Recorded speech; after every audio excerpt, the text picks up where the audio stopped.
Test data is one of the key pieces inside a test that changes quite often and needs to be maintained.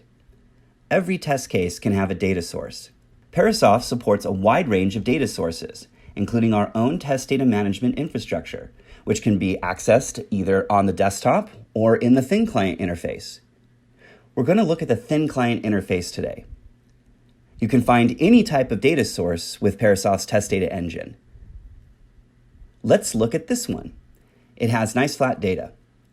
You can edit, alter, update, add new values, or modify the data right here in the thin client, which is great because it means no one is searching for an Excel file. You can look at the data in a flat way, or you can look at it in a hierarchical view. EDI is a good example of hierarchical data.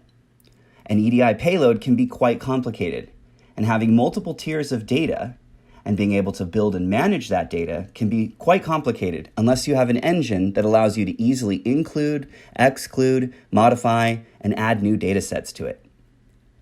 On top of this, you can take any payload and build a data model.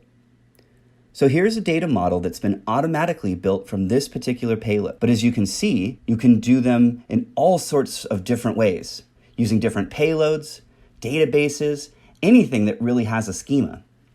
And then these models allow you to define constraints. What is the value of the data? What does the data look like? Is it a string? Is it a number? Is it a Boolean? We actually infer those constraints automatically, which means that we drive down through the data source, looking at any data that's been supplied, and then provide back information on what's possible in that data. You can then generate, mask, subset that data in a variety of different ways, generating from a formula, generating from existing data, or just purely randomly if you're interested.